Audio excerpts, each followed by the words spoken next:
Unfortunately, in America, you know more about OxyClean than you do about Karl Marx. That's the unfortunate reality. You can probably give me a list of the top songs of Michael Jackson, while you couldn't give me the first 5 amendments to the U.S. Constitution. I can guarantee you know more about Orange Glow Cleaner than you do about George Washington. So what do you want me to do? No, there's not much I can do about any of this. I mean, I can only do what I can do. I'm trying my best. I've given you the topics. And that's all. Obama sides with Chavez and Castro, Michael Savage says, now quoted on the top of Drudge. They heard the opening to the show. They changed the headline slightly. They know where I'm coming from. It's not only Obama. It's Obama and Clinton. You should change the headline, Matt. It should say Obama/Clinton lash out at Honduras, side with Chavez Castro. Rewrite the headline. Take a look at my website, and you'll see what the headline ought to be. I mean, if you don't see what's going on, play the Billy Mays thing just for a break so they know what I'm talking about. Hi, Billy Mays here for Mighty Putty. Hi, Billy Mays here. Billy Mays here for the Hercules Hook. Hi, Billy Mays here for the Big City Slider Station. Hi, Billy All right, may he rest in peace, but now you understand what I'm talking about. The country has been gutted by the media. That's what happened. He said he didn't want to meddle in Iran. But now Obama is meddling in Honduras. He has taken the side of Hugo Chavez, Fidel Castro, and along with them, Hillary Clinton. If this does not tell you the danger you are in, nothing else ever will. If this does not tell you that we've had a coup in America, that we've had the equivalent of a communist revolution in America, only it's a slow one. Actually, it isn't that slow. What they've done in 4 or 5 months is astonishing. And the only reason they're able to get away with it is because guys like Axelrod and Rahm Emanuel are so smart that they were able to buy off General Electric through contracts and get NBC and MSNBC as mouthpieces for the Obama administration. And then when you add in the fact that Murdoch 2 years ago held a fundraiser for Hillary Clinton, and his puppets on Fox News don't go too harshly, or let us say tread softly, when it comes to Hillary, when it comes to Obama, you understand the danger you are in. New York City, WOR. Carol, go ahead, please. Well, Michael, you just stole the words right out of my mouth, because the reason for my call was, how is it that my president, the hypocrite liar, says he won't meddle with Iran's business, and his nose is so far up the butts of Israel and Honduras that it's surprising he can even breathe? Well, I don't have to make a scatological reference to suggest the fact that Obama is a hypocrite and a liar and also a radical leftist, and he puts us all in danger. For him to come out against this democratic revolution going on in the Honduras and taking the side that Castro and Chavez are on should be very worrisome, Carol. Scared death.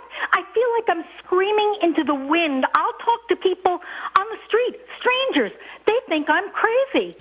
How about the jerks who drive around with Obama Biden bumper stickers as though it's the Communist Party label? You know, when I see Obama Biden on the back of a Prius with a bigoted liberal driving around like they're holier than thou, what I see is the equivalent of either a Communist Party affiliation stamp in the Soviet Union, or worse yet, somebody who proudly displays the swastika in Germany in the 1930s to say, I am for the party. I am a party person, and I want you to know how proud I am to be a member of this party. Thank you for the call. So here we are. Here we are. New York City. Cesare, welcome to the Savage Nation. Go ahead, please. Again, it's always a joy to speak with you. I have a quick joke. It involves dogs. I think you'll like it. Oh, no, no jokes. No jokes. No jokes. Please. Serious.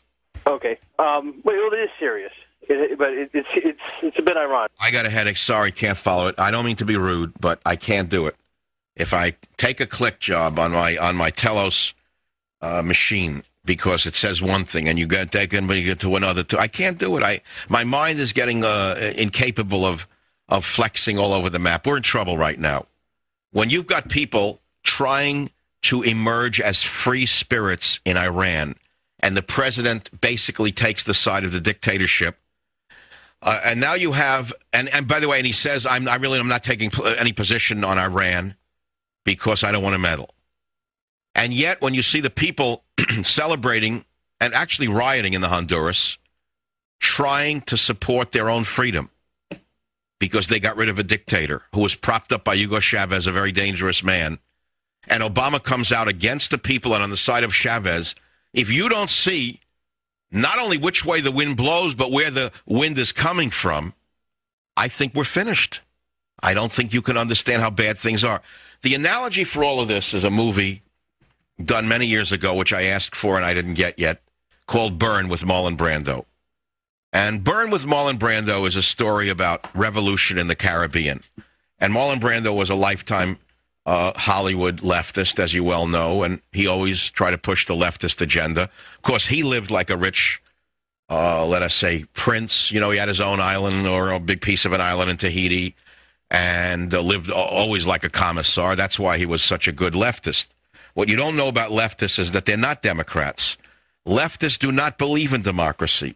Leftists do not believe in the people. When are you going to come to understand that leftists believe in dictatorship? When are you going to figure out that it's we on the right who believe in individualism and freedom and the people? When are you going to figure it out? When are you going to figure out that your wires are crossed, that you had it upside down your whole life? Because, not your fault, you were brainwashed by your teachers, you were brainwashed by the press, you were brainwashed your whole life. It's we on the right who believe in the person. It's we on the right who believe in individual liberty. It's those on the left who believe in tyranny and who believe in the state dictating to you. That explains everything. Once you understand that, all the pieces fall in place. You don't have to be a genius. You don't need a PhD to understand what I just said to you. All you need is common sense. Why would your president take the side of a dictatorship alongside of Chavez unless he was sympathetic to the dictator and to Chavez? And that should scare you. It should worry you very deeply. It worries me very deeply. I have very deep fears about what's coming in this country. And the answer is because the media is on the side of Obama, and they've been compromised. That's what it's all. That's what the whole story is. And the media thinks that they're so big that they're never going to be touched by the Obama minions, that Axelrod and Rahm Emanuel will never get around to them. They could never, ever be further from the truth. In fact, when the time comes, and their time will come eventually, they too will be controlled by the government. Very soon, films will have a censor sitting there from the Obama administration telling them that, no, that's not fair to the president's image. Or how about if you fund that movie, we'll give you certain benefits to that. How long do you think it's going to be before we have a Chavez-like film in the United States of America?